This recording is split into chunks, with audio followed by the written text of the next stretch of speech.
আসসালামু আলাইকুম, স্বাগত জানাচ্ছি আরটিভি রাতের সংবাদে। আপনাদের সঙ্গে আছি আমি ফারিয়া শারমিন।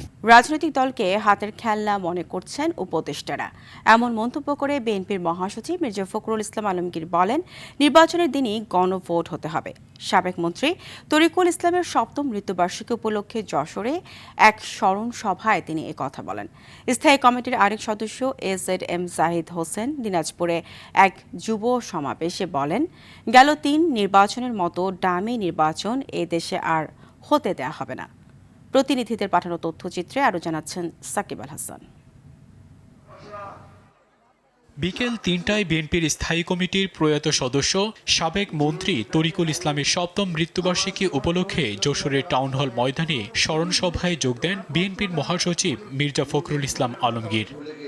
প্রধান অতিথির বক্তব্যে ফখরুল বলেন, রাজনৈতিক দলকে হাতের খেলনা মনে করছেন উপদেষ্টারা। দয়া করে পানি ঘোলা করার চেষ্টা করবেন না, দয়া করে দেশকে অস্থিতিশীলতার দিকে নিয়ে যাবেন না, দয়া করে দেশে মানুষকে অশান্তিতে ফেলার কোনো ব্যবস্থা করবেন না। আমরা বহু সংগ্রাম করেছি, বহু লড়াই করেছি। আপনারা আজকে নতুন করে শুরু করতে যাচ্ছেন আপনাদের রাজনৈতিক ফায়দা হাসিল করবার জন্য, সেটা এই দেশের মানুষ কিন্তু কোনো মতেই মেনে নেবে না। বিএনপিকে অবজ্ঞা করলে ফল ভালো হবে না বলেও হুঁশিয়ারি দেন তিনি। মনে রাখবেন, বিএনপি কোন ভেসে আসা দল নয়। বিএনপি এই দেশের জনগণের গড়া একটি দল, শহীদ জিয়াউর রহমানের দল, স্বাধীনতার ঘোষকের দল। সুতরাং আমাদেরকে খাটো করে দেখবেন না বা অবজ্ঞা করে দেখবেন না। অন্তর্বর্তী সরকারের প্রধান উপদেষ্টাকে নির্ধারিত সময়ে নির্বাচন দিয়ে দেশকে সকল সংকট থেকে মুক্তির আহ্বান তার। পক্ষপাত দুষ্ট হয়ে কাজ করছেন। আমি আজকে পরিষ্কার ভাষায় বলতে চাই যে আজকে যে দাবি দাওয়াগুলো নিয়ে কয়েকটি রাজনৈতিক দল ঘেরাও করছে, অস্থিতিশীলতা সৃষ্টি করার চেষ্টা করছে, আমার একটা চক্রান্ত করছে নির্বাচনকে বানচাল করার জন্য, নির্বাচনকে পিছিয়ে দেওয়ার জন্য, এটা এই দেশের জনগণ মেনে নেবে না। আমরা খুব পরিষ্কার করে বলতে চাই যে নির্বাচনের দিনই গণভোট হবে, তার আগে করতে হবে না। আপনি তাই চান কিনা বলেন?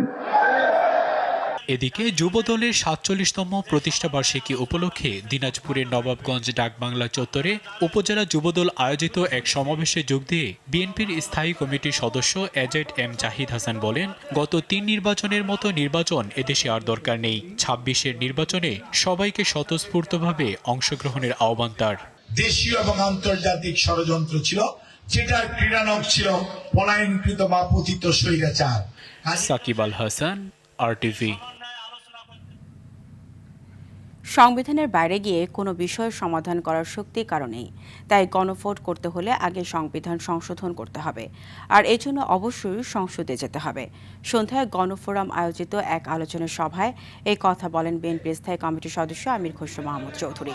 তিনি বলেন, ঐকমত্য কমিশনের কাজ ছিল রাজনৈতিক দলগুলোর মধ্যে ঐক্য তৈরি করা, কিন্তু তারা বিভেদ সৃষ্টি করেছে।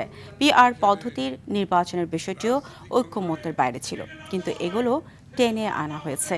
এ সময় জামায়াতে ইসলামীকে উদ্দেশ্য করে আমির খসরু বলেন, একটি পক্ষ গণতন্ত্র ও নির্বাচন বানচালের চেষ্টা করছে, তাদের বিষয়ে সবাইকে সচেতন থাকতে হবে। সাংবিধানিক কাঠামোর মধ্যে কিভাবে আসতে পারে, এটা তো একটা আলোচনার বিষয়। এটা তো কোনো সুযোগ নাই। আপনাকে এই সংবিধানে গণভোটের কোনো প্রভিশন নাই ক্লিয়ারলি। আপনি যদি গণভোট করতে হয় তাহলে এই সংবিধান পরিবর্তন করে গণভোটের প্রভিশন আগে আনতে হবে। চট্টগ্রামে বিএনপির এমপি প্রার্থী এরশাদ উল্লাহর গণসংযোগে গুলি করে হত্যা চেষ্টা ও একজন নিহতের ঘটনায় এখনও কোনো মামলা হয়নি, গ্রেপ্তার হয়নি কোনো আসামি। তবে মামলা দায়েরের প্রস্তুতি চলছে বলে জানিয়েছেন দলটির নেতারা। অন্য ঘটনায় রাউজানে গুলিবিদ্ধ হয়েছে শ্রমিক দলের ৫ নেতাকর্মী। এই ঘটনার তীব্র নিন্দা জানিয়েছেন চট্টগ্রামের বিভিন্ন রাজনৈতিক দলের নেতারা। পুলিশ জানিয়েছে অপরাধীদের আইনের আওতায় আনার চেষ্টা চলছে। চট্টগ্রাম থেকে সাইফুল মাহমুদের পাঠানো তথ্যচিত্রে জানাচ্ছেন আব্দুল হামিদ।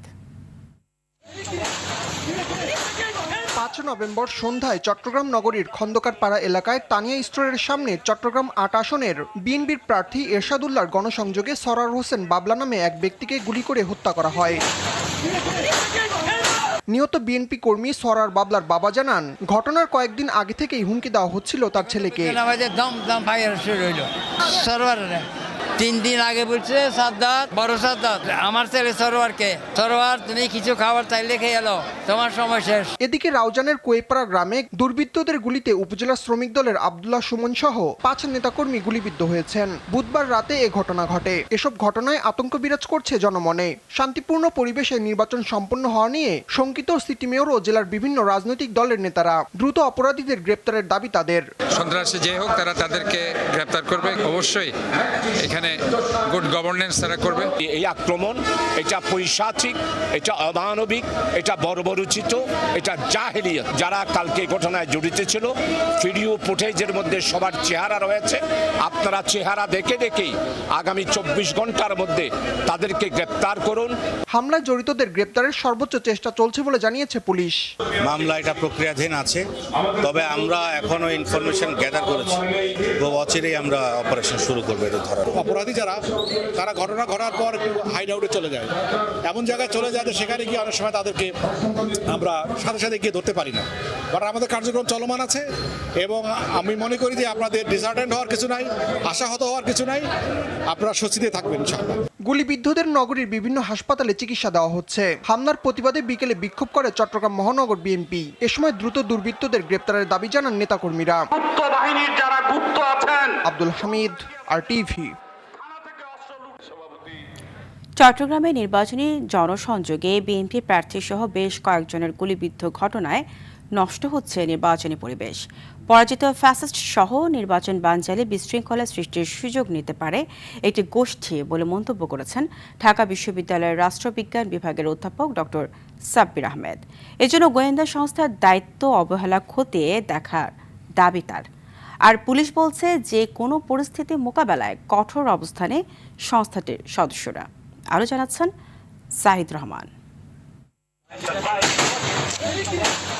চট্টগ্রামের চাঁদগাঁও চালিতাতলী খন্দকার পাড়ায় বুধবার নির্বাচনী গণসংযোগে অংশ নিতে গেলে গুলিবিদ্ধ হন চট্টগ্রাম 8 আসনের বিএনপির সম্ভাব্য মনোনীত প্রার্থী এরশাদুল্লাহ সহ 4 জন। একই দিনে রাউজানের কোয়েপাড়ায় দুর্বৃত্তদের গুলিতে উপজেলা শ্রমিক দল ও সহযোগী সংগঠনের 5 নেতাকর্মী গুলিবিদ্ধ হন। নির্বাচনকে সামনে রেখে এমন ঘটনা মোটেও স্বাভাবিক নয় বলে মনে করেন এই বিশেষজ্ঞ। টার্গেট করা হয়েছে নির্বাচনী প্রচার এর সময়টাকে আর কি। তার মানে কি, এখানে শুধু ইন্টারনাল পলিটিক্যাল পার্টির কোন্দল না, বাইরের যে কোনো জিনিস ব্যক্তিগত কোন্দলও নির্বাচনের সময় একটা ফ্যাক্টর হয়ে যেতে পারে আর কি। অনেকগুলো ট্রিগার পয়েন্ট আছে, যে ট্রিগার পয়েন্টগুলোর কারণে কিন্তু আপনার ভায়োলেন্স সেদিকে যেতে পারে। শুধুমাত্র নির্বাচনী পরিবেশ ঠিক রয়েছে এমন ঘোষণার মধ্য দিয়ে সরকারের দায়িত্ব শেষ হয় না বলেও মনে করেন তিনি। টপ আওয়ামী লীগটা হলো ইন্ডিয়াতে। এখন এরা ভিতরে থেকে এই নির্বাচনে তাদের ভূমিকা কি হতে পারে এটা তো আপনার ফোরকাস্টিংয়ে থাকতে হবে। তাদেরকে মোকাবেলা করতে হলে আপনার নির্বাচনকালীন ইন্টেলিজেন্সকে আপনি সক্রিয় করা খুব জরুরি। নির্বাচনকালীন ইন্টেলিজেন্স এবং ইন্টেলিজেন্সের যেন ইনফরমেশনের ক্ষেত্রে কোনো রকম ফেলিওর না হয়, এটা খুবই গুরুত্বপূর্ণ ভূমিকা রাখবে। এবং ওই ইনফরমেশনকে ভিত্তি করে যেন প্রম্পট অ্যাকশন নিতে পারে আইন শৃঙ্খলা বাহিনী। পুলিশ বলছে যে কোনো বিশৃঙ্খলা এড়াতে এবং দোষীদের শাস্তির আওতায় আনতে বদ্ধপরিকর তাদের বাহিনী। পুলিশের কাজ আসলে সবসময় হচ্ছে গিয়ে আমরা প্রস্তুত থাকি যে কোনো সময় বিশৃঙ্খলা হতে পারে। যেমন আমরা বলি যে আইন শৃঙ্খলা পরিস্থিতি বর্তমানে ভালো, কিন্তু এটা হঠাৎ করে যে কোনো মুহূর্তে খারাপ হতে পারে। চ্যালেঞ্জ হিসাবে দেখছি এবং এই জন্য আমাদের যা করণীয় আমরা সার্বক্ষণিক মনিটরিং করা এবং গোয়েন্দা নজরদারি বাড়ানো, আমরা সবকিছু কার্যক্রম চলমান আছে। সামনে এ ধরনের ঘটনা বন্ধে সরকারকে আরও বিচক্ষণ হওয়ার তাগিদ বিশেষজ্ঞদের। জাহিদ রহমান, RTV, ঢাকা। ত্রয়োদশ জাতীয় সংসদ নির্বাচনকে সামনে রেখে 66টি দেশি পর্যবেক্ষক সংস্থাকে চূড়ান্ত নিবন্ধন দিয়েছে নির্বাচন কমিশন। এছাড়া 16টি সংস্থাকে প্রাথমিক নিবন্ধন দিয়েছে। তবে দাবি আপত্তি জানতে চেয়ে 15 কার্যদিবস সময় দিয়ে গণবিজ্ঞপ্তি প্রকাশ করবে কমিশন। বৃহস্পতিবার এসব তথ্য জানিয়েছে ইসি।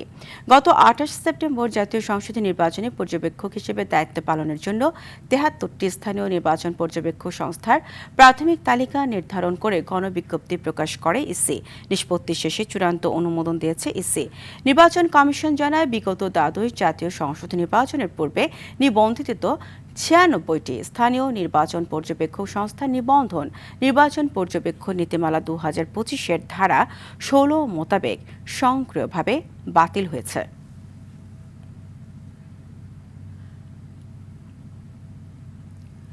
ভোটে জিতলে বিএনপিকেও ক্ষমতার অংশীদার করবে জামায়াত, এমন মন্তব্য করেছেন জামায়াতে ইসলামীর আমির ডাক্তার শফিকুর রহমান।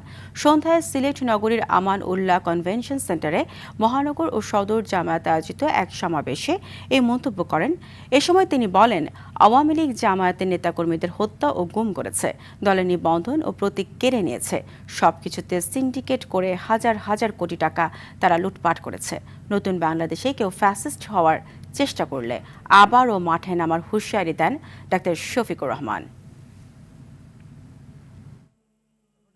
সবাই মিলে আমরা দেশ করবো, এই কাজে আমরা তাদেরকে সহযোগিতা করবো। কিন্তু তারা সরকারে যাওয়ার পরে আবার যদি পুরানা কায়দায় কোন উলটপালট কিছু করা হয়, প্রথমে ব্যক্তিগতভাবে বলবো এগুলা ছেড়ে দেন। যদি তারা সংশোধন হয়ে যান, আলহামদুলিল্লাহ, আমরা খুশি হব, অভিনন্দন জানাবো। যদি না করেন, তাহলে আগেও যেমন জীবন বাঁচিয়ে রাখা আন্দোলন সংগ্রাম আমরা করেছি, আগামীতেও কাউকে আমরা ছাড় দেব না। 300 আসনে মনোনয়ন ফর্ম ছেড়েছে জাতীয় নাগরিক পার্টি এনসিপি। অনলাইনে সরাসরি কেন্দ্রীয় বিভাগীয় কার্যালয় থেকে সংগ্রহ করা যাবে 13 নভেম্বর পর্যন্ত। সন্ধ্যায় রাজধানীর বাংলা মোটরে দলটির কার্যালয়ে তথ্য জানান কেন্দ্রীয় নির্বাচন পরিচালনা কমিটির প্রধান নাসির উদ্দিন পাটোয়ারি। তিনি বলেন, ফর্মের দাম 10,000 টাকা, আর জুলাই যোদ্ধাদের জন্য এ মূল্য 2,000। 15 নভেম্বর মনোনয়নপ্রাপ্তদের নাম ঘোষণা করা হবে। অসৎ না হলে অন্য দলের প্রার্থীরাও মনোনয়ন পেতে পারেন। সংস্কার ও বিচার প্রশ্নে একমত হলে জামায়াত বিএনপির সাথে জোট হতে পারে বলেও জানান তিনি। এই কার্যক্রম বাছাই প্রক্রিয়াটা 13 তারিখ পর্যন্ত চলবে, আমরা ওপেন রাখবো এবং 15 তারিখে আমরা প্রাথমিক যে তালিকা সেটা প্রকাশ করব। আমরা 300 আসনে আমাদের প্রার্থী দিব এবং এককভাবে ইলেকশন করব। বিএনপি এবং জামায়াত ইসলাম যদি সংস্কার প্রক্রিয়াগুলো এক জায়গাতে আসে এবং তারা যদি সংস্কারের ভবিষ্যতে বাস্তবায়ন করবে এর মর্মে প্রতিশ্রুতি দেয়, তাহলে বিএনপি অথবা জামায়াত যে কারোর সাথে আমাদের জোট হতে পারে। গুম প্রতিরোধ, প্রতিকার ও সুরক্ষা অধ্যাদেশ 2025-এর খসড়া চূড়ান্ত অনুমোদন দিয়েছে অন্তর্বর্তী সরকারি উপদেষ্টা পরিষদ। প্রস্তাবিত আইনে গুম করার অপরাধের জন্য সর্বোচ্চ মৃত্যুদণ্ডের বিধান রাখা হয়েছে। উপদেষ্টা পরিষদের সভায় সভাপতিত্ব করেন প্রধান উপদেষ্টা অধ্যাপক মোহাম্মদ ইউনুস। বিকেলে রাজধানীর ফরেন সার্ভিস একাডেমিতে ব্রিফিংয়ে এইসব কথা জানান প্রধান উপদেষ্টার প্রেস সচিব শফিকুল আলম।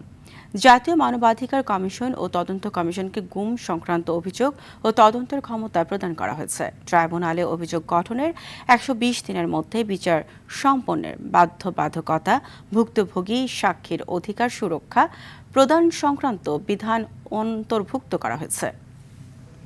গুমকে সংজ্ঞায়নের পাশাপাশি চলমান অপরাধ মানে কন্টিনিউইং অফেন্স হিসেবে বিবেচনা করে মৃত্যুদণ্ড সহ কঠোর শাস্তির বিধান রাখা হয়েছে। কোন আটক কেন্দ্র স্থাপন, আয়নাঘর, যেগুলো আয়নাঘর নামে পরিচিত, স্থাপন মানে আপনি স্থাপন এবং এটা ব্যবহার এর শাস্তিযোগ্য অপরাধ হিসাবে ঘোষণা করা হয়েছে। 857 কোটি 92 লাখ টাকার ঋণ জালিয়াতির মামলায় এক্সিম ব্যাংকের সাবেক ব্যবস্থাপনা পরিচালক ফিরোজ আহমেদকে গ্রেপ্তার করেছে দুদক। বিকেলে দুদক কার্যালয়ে এক সংবাদ সম্মেলনে এ তথ্য জানান সংস্থাটির মহাপরিচালক মোহাম্মদ আখতার হোসেন। এ সময় তিনি বলেন, মালয়েশিয়ায় শ্রমিক পাঠানোর নামে 525 কোটি 22 লাখ টাকা আত্মসাতের ঘটনায় বায়রার সাবেক মহাসচিব রুহুল আমিনের প্রতিষ্ঠান messrs Amin tours and travels সহ 6টি রিক্রুটিং এজেন্সির বিরুদ্ধে মামলা করা হয়েছে। এছাড়া অবৈধ সম্পদ অর্জনের মামলায় সেনাবাহিনীর অবসরপ্রাপ্ত ব্রিগেডিয়ার জেনারেল সেলিম মাহমুদ চৌধুরী ও তার স্ত্রীর বিদেশ যাত্রায় নিষেধাজ্ঞা দেওয়া হয়েছে বলে জানান মহাপরিচালক।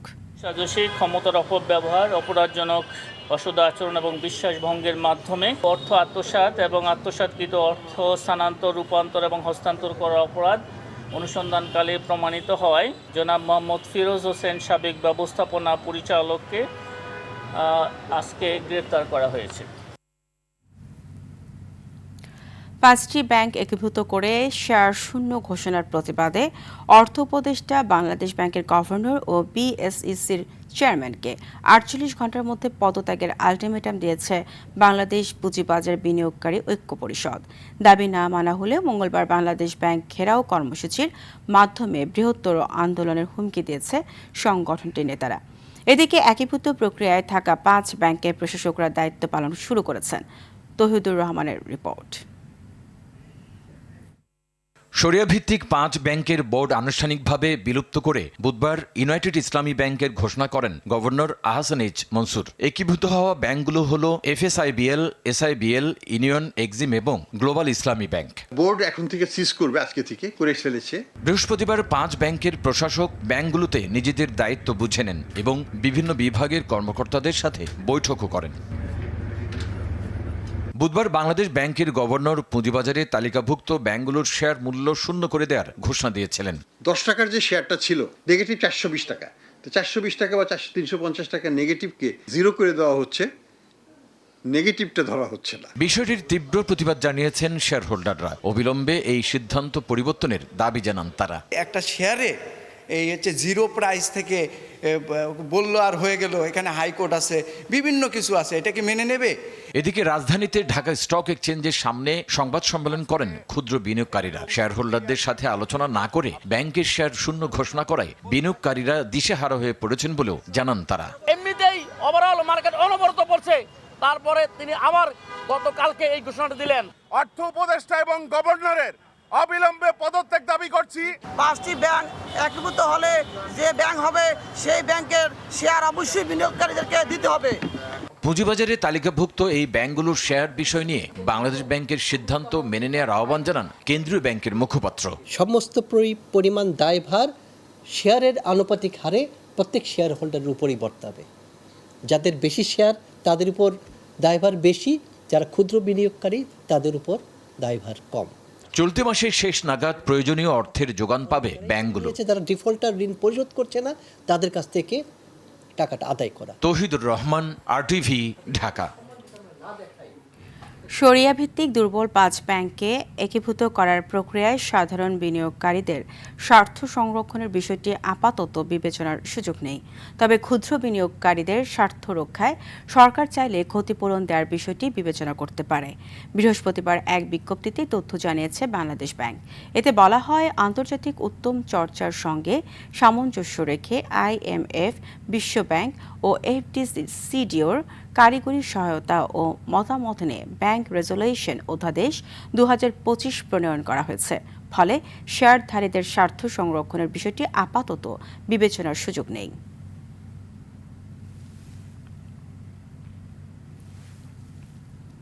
ভয়াবহ রূপ নিয়েছে ডেঙ্গু পরিস্থিতি। চলতি সপ্তাহে প্রাণঘাতী এডিস মশার কামড়ে ডেঙ্গু জ্বরে আক্রান্ত হয়ে মারা গেছে 29 জন। এর মধ্যে গেল 24 ঘন্টায় মারা গেছে 5 জন। নিহতের 3 জন ঢাকা দক্ষিণ সিটির, একজন উত্তর সিটির কর্পোরেশন এবং একজন ময়মনসিংহের। এ সময় হাসপাতালে ভর্তি হয়েছে 1034 জন। এর মধ্যে 681 জন পুরুষ এবং 353 জন নারী। স্বাস্থ্য অধিদপ্তরের বিজ্ঞপ্তিতে এসব তথ্য জানানো হয়েছে। এর মধ্যে সবচেয়ে বেশি 200 জন আক্রান্ত হয়েছে ঢাকা উত্তর সিটি কর্পোরেশন এলাকায়। সিটি কর্পোরেশনের বাইরে ঢাকা জেলায় 188 জন এবং ঢাকা দক্ষিণ সিটিতে 171 জন। এবছর মোট মৃতের সংখ্যা দাঁড়িয়েছে 307 জনে। তত্ত্বাবধায়ক সরকার ব্যবস্থা নিয়ে রাষ্ট্রপক্ষের দ্বিতীয় দিনের বক্তব্য উপস্থাপন শেষ হয়েছে। পরবর্তী শুনানি আগামী মঙ্গলবার। নির্বাচনকালীন এ সরকার ব্যবস্থা ফেরাতে করা আপিলের 9ম দিনের শুরুতে অ্যাটর্নি জেনারেল মোহাম্মদ আসাদুজ্জামান বলেন, সুষ্ঠু ও নিরপেক্ষ নির্বাচন ছাড়া গণতন্ত্র অর্থহীন। একে রক্ষায় সতর্কতা ও দূরদর্শিতা প্রয়োজন। প্রধান বিচারপতি ডক্টর সৈয়দ রেফাত আহমদের নেতৃত্বাধীন 7 বিচারপতির পূর্ণাঙ্গ বেঞ্চে এই আপিলের শুনানি হয়। এর আগে বুধবার বিএনপির পক্ষের শুনানির মধ্য দিয়ে শেষ হয় আপিলকারীর সব পক্ষের শুনানি। গত বছরের 27 আগস্ট তত্ত্বাবধায়ক ব্যবস্থা বাতিলের রায় পুনর্বিবেচনা চেয়ে আপিল করেন বিএনপির মহাসচিব ও জামায়াতের সেক্রেটারি জেনারেল সহ 8 জন। সরকারের জাজমেন্টের উপরে আজকে আমাদের সাবমিশন সমাপ্ত করলাম। আমাদের জাজমেন্ট সমাপ্ত করতে যে আজকে আমরা যে সাবমিশন রেখেছি, গতকাল একটা আউটলাইন দিয়েছি। আজকে আমরা মদিনা চার্টারের প্রেক্ষাপট দেখালাম। আমরা বলেছি সংবিধান একটি রাজনৈতিক দলিল। সেই সংবিধানের রাজনৈতিক দলিলে আমরা মনে করেছি যেভাবে আনা হয়েছে তা জনগণের ইচ্ছার প্রতিফলন করে। নর্থ সাউথ ইউনিভার্সিটির ফার্মাসিউটিক্যালস সায়েন্সের বিভাগ ও নর্থ সাউথ ইউনিভার্সিটি ফার্মাসিউটিক্যালস ক্লাবের যৌথ উদ্যোগে অনুষ্ঠিত হল জয়াস sanitary napkin peasants Pharma fest 2025। দুদিনব্যাপী এই আয়োজন 5 ও 6 নভেম্বর অনুষ্ঠিত হয়। উৎসবে ছিল ডিবেট, অলিম্পিয়াড, পোস্টার প্রেজেন্টেশন ও ফার্মা এক্সিবিশন। উদ্বোধনী অনুষ্ঠানে উপস্থিত ছিলেন এনএসইউর ট্রাস্টি বোর্ডের চেয়ারম্যান আজিজ আল কায়সার টিটো, রেনেটা পিএলসির এমডি সৈয়দ এস কায়সার কবির সহ বিভিন্ন শিল্প নেতারা। সমাপনী পর্বে পুরস্কার বিতরণ ও সাংস্কৃতিক অনুষ্ঠানের মধ্য দিয়ে শেষ হয় এই জ্ঞান ও উদ্ভাবনের উৎসব। আবারও অভিবাসন বিরোধী অভিযান চালিয়েছে মালয়েশিয়া সরকার। দেশটির নেগেরি স্যাম্বিলান রাজ্যের নিলাই এলাকার একটি ব্যাটারি কারখানায় এই অভিযান চালানো হয়। এ সময় 184 জন অবৈধ অভিবাসী শ্রমিককে আটক করেছে ইমিগ্রেশন বিভাগ। আটককৃতদের মধ্যে 163 পুরুষ ও 21 জন নারী রয়েছেন বলে জানায় রাজ্য অভিবাসন বিভাগের পরিচালক ক্যানিথ তান আই কিয়াং। এদের মধ্যে বাংলাদেশ, মিয়ানমার, পাকিস্তান এবং ইন্দোনেশিয়ার নাগরিক রয়েছে, যাদের বয়স 20 থেকে 49 বছরের মধ্যে। আটককৃতদের নেগেরি স্যাম্বিলানের লেংগেং অভিবাসন আটক কেন্দ্রে রাখা হয়েছে এবং তাদের বিরুদ্ধে তদন্ত ও আইনানুগ ব্যবস্থা চলছে বলে জানায় কর্তৃপক্ষ। অভিযানটি ইমিগ্রেশন বিভাগের চলমান তৎপরতার অংশ, যার লক্ষ্য মালয়েশিয়ার শ্রম বাজারে অননুমোদিত বিদেশি শ্রমিকদের সংখ্যা হ্রাস করা। Inspected during an enforcement operation that commenced at 5:30 a.m. ফিলিপিনে শতাধিক প্রাণহানি ঘটিয়ে প্রবল শক্তিতে ভিয়েতনামে আছড়ে পড়েছে টাইফুন কালমেগি। এর প্রভাবে 8 মিটার পর্যন্ত জলোচ্ছ্বাসের সতর্কবার্তা দিয়েছে দেশটির আবহাওয়া বিভাগ। এরই মধ্যে উপকূলীয় অঞ্চলে বসবাসরত প্রায় 3.5 লাখ বাসিন্দাকে সরিয়ে নেওয়ার নির্দেশ দেওয়া হয়েছে। বাতিল করা হয়েছে অর্ধশতাধিক ফ্লাইট। স্থানীয় প্রশাসনকে ঘূর্ণিঝড়টিকে সর্বোচ্চ গুরুত্বের সঙ্গে মোকাবেলার আহ্বান জানিয়েছেন দেশটির উপপ্রধানমন্ত্রী ত্রান হংহা। ভয়াবহ এই দুর্যোগে ফিলিপিনে এ পর্যন্ত 140 জন নিহত হয়েছে বলে জানিয়েছে এএফপি। এছাড়া নিখোঁজ রয়েছে আরও 127 জন। রাঙামাটিতে ক্রিকেট অবকাঠামো দেখতে গিয়ে নিজের হতাশার কথা জানালেন বিসিবি পরিচালক আসিফ আকবর। খেলা চালানোর উপযুক্ত করতে জেলার ক্রিকেট সংশ্লিষ্টদের নির্দেশনা দিয়েছেন তিনি। এছাড়া ক্রিকেট নিয়মিত মাঠে রাখতে সিনথেটিক উইকেট বসানোর কাজ দ্রুত শুরুর কথাও জানান বিসিবির এই পরিচালক। বিস্তারিত মাহফুজুল ইসলামের রিপোর্টে। রাঙামাটির চিং লা মং নারী স্টেডিয়ামে এবড়োথেবড়ো গ্রাউন্ড, ঘাস কোথাও আছে কোথাও নেই। একটা ক্রিকেট ম্যাচ আয়োজনের জন্য একেবারে অনুপযুক্ত এই স্টেডিয়াম। বিসিবির বয়সভিত্তিক টুর্নামেন্ট কমিটির চেয়ারম্যান আসিফ আকবরকে এখানেই বরণ করে নিল জেলার খুদে ক্রিকেটাররা। অভিনন্দন জানাবো। পার্বত্য অঞ্চলের ক্রিকেট কাঠামো পরখ করে দেখছেন বিসিবির এই পরিচালক। এখানে এসে নিজের হতাশার কথা জানালেন তিনি। বললেন দ্রুতই এখানে সিনথেটিক উইকেট বসানোর কাজ শুরু হবে। না, প্রথমত আমি হতাশ যে এখানে মাঠের যে অবস্থা, গ্যালারির যে অবস্থা, ফ্যাসিলিটির যে অবস্থা এবং প্লেয়ারদের সাথে যতটুকু বুঝলাম, তাদের আচরণ, ভাষাগত বা বডি ল্যাঙ্গুয়েজ যতটুকু বুঝলাম যে এখানে আসলে কিছুই নেই। আমাদের প্রায় 100টা সিনথেটিক টার্ফের প্ল্যান হয়েছে পার্মানেন্ট, যেটা মাঠের মাঝখানে থাকবে। 15 বছর 20 বছর মেয়াদী এই টার্ফটাতে আপনি যে কোনো সময় খেলতে পারবেন। দেশের নারী ফুটবলের জাগরণে এই পার্বত্য অঞ্চলের ভূমিকা তুলে ধরে তিনি বলেন, ফুটবলের মতো ক্রিকেটেও এই অঞ্চলের নারীরা বিশ্ব দরবারে নিজেদের অবস্থান তুলে ধরতে পারবে। আমাদের তো ওই পার্বত্য এলাকায় আপনার ডেফিনেটলি দেখতে পাচ্ছি ফুটবলে নারীদের বিশাল একটা অবদান। এবং তাদের ফিটনেসটা হচ্ছে আমাদের মূল অ্যাডভান্টেজ। তারপরে আমাদের ট্রেনিং ফ্যাসিলিটিস বা যেগুলো আমাদের বাকি আছে সেগুলো আমরা দেখতে হবে। আমরা সিদ্ধান্ত নিয়েছি। এখন সংগঠকরা যারা আছেন এখানকার লোকাল, তাদের প্রতি অনুরোধ থাকবে তারা যেন আমাদের ইনস্ট্রাকশনগুলো ফলো করে তাদেরকে ইনভলভ করে। আমরা যে কোনো কিছু প্রস্তুতি আছে এবং এখানকার রাঙামাটি স্কুলগুলোয় নারীদের যে স্কুলগুলি আছে তাদেরকে এনকারেজ করার জন্য আমরা তাদের স্কুল সিলেক্ট করে ওখানে আগে আমরা গেটস পাঠিয়ে দেবো। রাঙামাটির পর খাগড়াছড়িতে যান বিসিবির এই পরিচালক। সেখানের ক্রিকেট অবকাঠামো ও নানান স্থাপনা ঘুরে দেখেন তিনি।